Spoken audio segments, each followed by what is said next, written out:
so let's just get into it.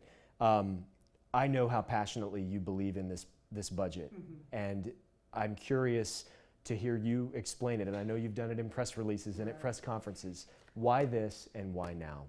Well, now is the time. You know, we have had so much maintenance that has been delayed for literally decades.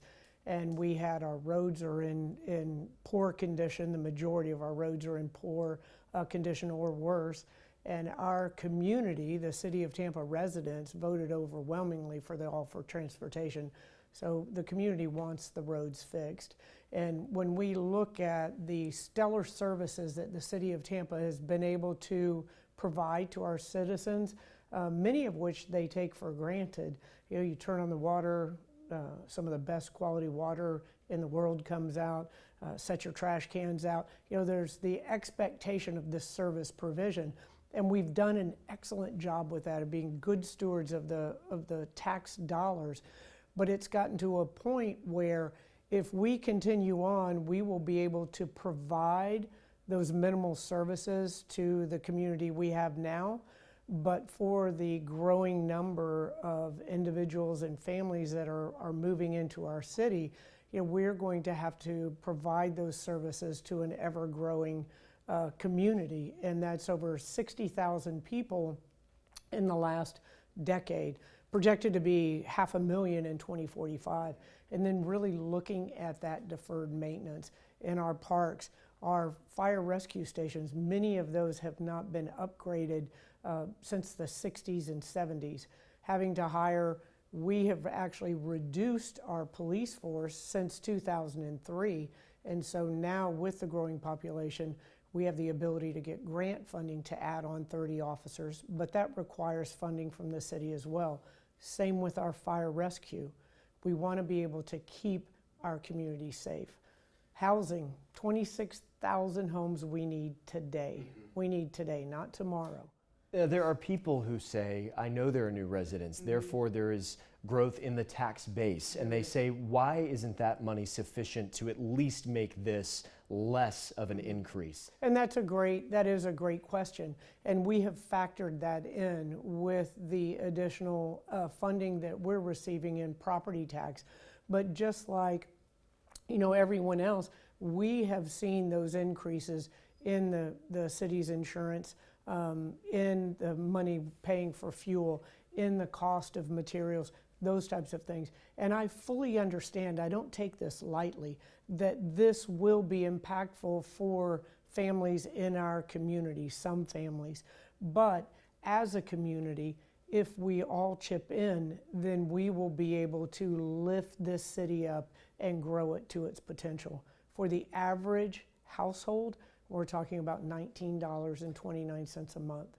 And I know that figure. You know, I've spoken to, in preparing to talk to you about this, I've spoken to some of the most affluent people in this city, developers, real estate agents, people like that. And then on the way in today, I speak to the gas station attendant on Swan, and they all say, this sort of stings a little bit. And my impression is that most people do want the roads paved. They do want investment in the city and the infrastructure, but they wonder, you know, we're dealing with higher inflation than most cities. We covered this work session last week. One person said, we find ourselves, even with two incomes, we can't afford to live here. It boggles my mind with a straight face that anyone could ask hardworking citizens to take even more out of their pockets. And so I understand your position on you know, it's not going to be that much for people. But between property insurance, inflation, all of those factors, what do you say to that person who says, how can you ask this now? Well, one, there is never a good time, right? And right now, our city is prospering. You know, our wages have gone up in our city. We're bringing more high-skilled jobs, higher paying jobs to the city. We're growing companies from the ground up. And so it is the time right now to be able to address these issues. Let's take paving as a simple example. If we repave a street today or we ignore it for several more years, it's 5 times the cost to rebuild that street as it is to repave it. So I understand that this will be a burden to some in our community. I understand that, you know, the rates have increased in a number of different areas, But this city is on an incredible trajectory, and we have been excellent stewards of the tax dollars, the citizens' tax dollars over the last 4 years. And the millage rate has been raised once by 0.475%, and in the last 30 years. So all of that maintenance has been delayed for all that time. Correct me if I'm wrong. Was that when Mayor Buckhorn Yes, proposed that? a 0.9%, And that got cut in half. and that got cut in half. So that leads me to this. Is this a starting point proposal for you? Do you expect this to change? No, as I've explained to each of the council members, I don't play games. We proposed a 1 mil increase because that's what's needed. And if they choose to whittle that down, then they're going to have to choose programs to come off of the budget. That's just a fact. That's what's going to happen. On the issue of affordable housing, if we can get into some of the nitty-gritty of this, one of the real estate agents I spoke with said that her fear would be that if a property owner is leasing apartments to people and their property insurance goes up beyond the 3% that a homestead would, they're eventually going to pass that down to the renter. And that may affect affordability in a city that is already, I think you would agree, dealing with an affordability issue in so many ways. When I moved here, the pitch from my bosses was it's cheap to live in Tampa. Well, it wasn't. And for what it's worth, that didn't earn me any negotiating power.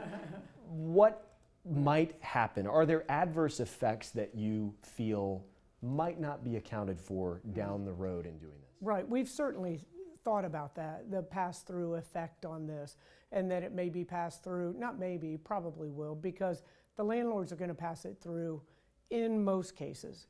As you may have seen during the pandemic, I talked repeatedly, every public presentation I would make about rising rents, I would say just because you can doesn't mean you should to the landlords. So those are things that we take into consideration. We also have a series of programs, individuals that are struggling with utility bills. We have a program for that.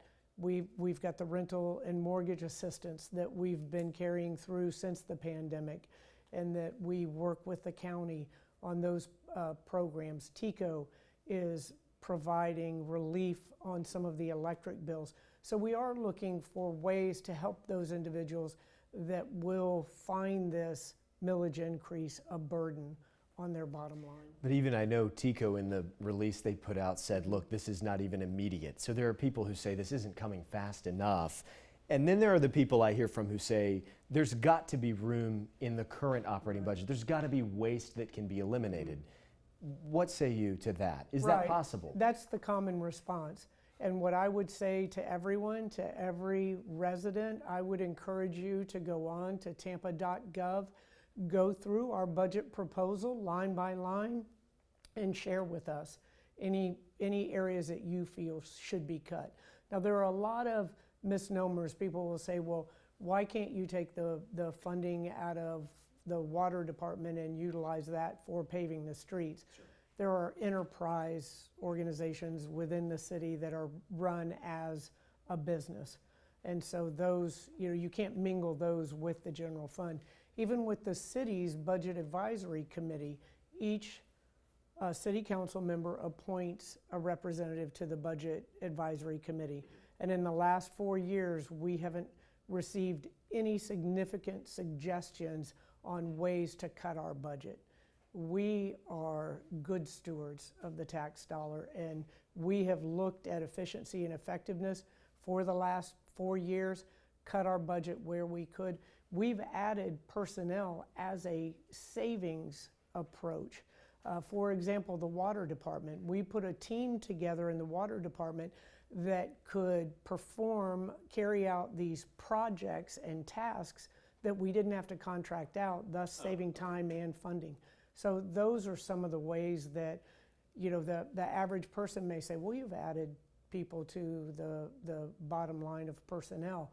We don't add full-time employees without a great deal of inspection and exercise and discussion. and there has to be a return on that investment. What about the fear that, people read, if this passes as it is, that the property tax will be higher than Orlando, higher than St. Pete? Someone said to me, we're going to become like Miami in that sense, that some of the things that make Tampa attractive to business and new residents are going to change. Is there a fear of tainting something that has made Tampa special at the expense of trying to get things done? Right. I don't agree with that approach. I think what will taint Tampa as an attractive place to bring your business, to bring your family, or to grow a business from the ground up is a lack of housing, affordable housing, roads that are in deplorable condition, being one of the unsafest communities in the nation for pedestrians, bicyclists, and motorists. Not having adequate foundation of safety and security that we enjoy right now. Those are the issues that will hamper our community. Then how should the city approach, how do you approach, how does your communications team approach the feeling that somebody has when they get their trim notice and they see what their property insurance could launch up to, as I mentioned, on top of car insurance and inflation and just groceries? That anger that they feel, not necessarily at you, but just at the situation. Me, and I understand that. You feel that? I'm the face of it. I do, but I feel that the majority of the community understands what we've been operating on so far, and they see the deferred maintenance in our roads, in our parks.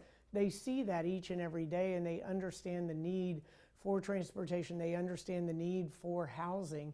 And they also understand as a community what makes Tampa the greatest city in the nation is if we have issues to address, we come together and we address those issues. Do you feel like the city is together on this yet? I do. Okay. I do. And we are having those open conversations and that communication with individuals. Every day we receive questions, why don't you raise impact fees and other fees, those types of questions. And that is not going to solve the problems that we're facing today and moving into the future. If you look at the reduction in the millage rate that the former mayor proposed, if that had been passed through at the 0.9%, we may not be here today.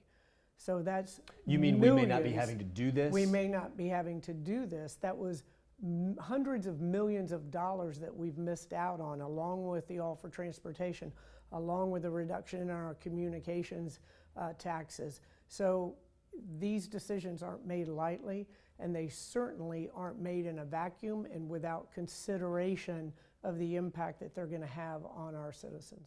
But it sounds like you are perfectly fine being the target of someone's anger related to this. It really, I think that being a police officer for 30 years, that, I always tell people I simplify my life by doing the right thing for the right reason. And the decisions you make have to be in the best interest of the community. And I understand the impact that it's going to have on some of our residents. And I'm willing to have those conversations with those residents. But this millage increase is in the best interest of our community. When it comes to the long-term effects, you talk so much about why now is the time, what will happen if we don't do it. Are you worried about the political consequences of something that may be necessary in your mind but so unpopular that it affects you 4 years from now? I've never, ever had any concerns about politics. And I've often said that I'm probably the least political politician or mayor that you will ever have seen. And again, back to being a police officer, nobody ever called 911 to say everything's great at my house. So kind of used to making the difficult decisions. And this is the right decision at the right time for our community, notwithstanding the impacts that it could have. Long range, this allows our city to grow to its potential, which benefits everyone. Only a few more questions. I want to be efficient with your time.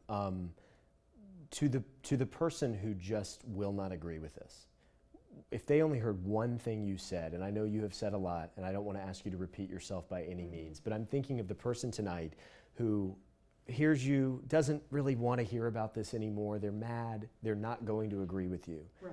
what would you want them to hear you say? I would want them to hear that the decisions that I make each and every day are in the best interest of our community.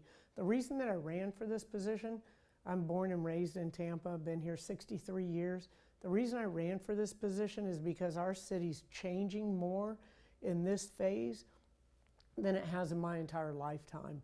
And we have to make sometimes tough decisions to be able to grow to that potential. And this is one of those decisions. When you look ahead to the way these things tend to go, I understand that this is your plan and what you want to see done. But I hear what council members say about their reservations, and I can only imagine the phone calls they're getting from their constituents and what they're hearing. I mean, I'm hearing it, and I haven't been here long enough for people to know me yet. Right. What happens if this does get cut? What happens if this isn't exactly what you want? And you talk about the 2017 plan getting cut and where we might be had it not. What are you willing to sacrifice, if anything, and if you're willing to talk about that now? Well, actually, I would say that burden would be on City Council. If they are willing to roll this back, the 1 mil was not decided as a beginning for a bargaining point. That decision was made after months and months of pouring through the budget, looking at the issues that we were facing through the deferred maintenance decisions that we were making for our city's future. So if that is rolled back by City Council, then there's going to be some tough decisions on what initiatives, what programs, what services are pulled out of that budget. How much of it comes down to just completely different opinions on what's worth spending money on? Because I think that, to me, is what I hear from people. You know, everybody has a different opinion on what tax dollars should go towards. Right. How much of it is, look, we just disagree. I think this is worth it, you don't, or you do and I don't. How do you combat that and feel so confident in this plan? I don't combat it. I don't feel a need to. You know, that's what makes our country beautiful, is that everyone gets to express their opinion. And individuals can go over the same information that I have been privy to and come to a completely different conclusion. But I feel that our community, through our 4 years of community value surveys, the 4 issues that we're addressing are the top 4 issues that arise every year through our community values studies. So these are the issues that we're addressing because it's what the community is calling for. Do you feel as a leader that people sometimes say they want one thing, but when it gets down to brass tacks, they don't? I don't know that no, I don't think so. I just think that when the tough decisions, you know, it's easy to say I want these things, but then when it gets down to the difficult decisions, either how you're going to implement it or, more importantly, how you're going to pay for it, that's where the disagreements may arise. I don't think anybody in our community disagrees with having better roadways, better and safer roadways, providing the amenities, the equitable amenities in our parks and recreation for our community, making sure that we have adequate first responders to respond to the needs of our community, and making sure that everyone in our community can live in the neighborhood that they want to live in, and that there is a housing supply to meet the demands. Two more questions. Can you specify a little more when you say if this gets rolled back, we're going to have to make some tough decisions? It reminded me, when I've heard you talk about that, of Addison Davis trying to get a millage increase and saying we're going to have to make some tough decisions. Well, they did, and it wasn't popular. But I thought back to him saying, we just need to do this. This is the time. We need to be competitive. What will be rolled back if this gets rolled back? What do you think is the first thing we're going to notice a difference on if this does not go through? Well, I can't, I'd need a crystal ball to say that, but, you know, it could be our roads, where we go back to addressing throughout our entire community. We have the ability to pave in 30 neighborhoods. If we receive this millage increase, that goes up to 100 neighborhoods. And from 2.5 miles of sidewalk to 18 miles of sidewalk. You know, those are decisions that need to be made, and those are real decisions. Last thing, just to bring it back to the people who will see this, who are just struggling, just flat out, they don't care about anything but feeding their family, paying their bills, and trying to get to the other side of this economic hardship that is right now pretty unique to this area in some senses. Right. What would you tell them if they're just feeling like the thermostat keeps getting turned up and they cannot get relief, and that's all they want is some relief from this stress? Right. Well, I would say that I know that this millage increase is going to be burdensome on some families. I fully understand that. But this is the decision that is going to allow our community to grow thoughtfully. Just put it in simple terms. Your house has a leak in the roof. You ignore that for 10 years, you're going to replace that roof. If you take care of that leak, regardless of the cost, the savings down the road are going to be worth it. And that's what we're talking about with this millage.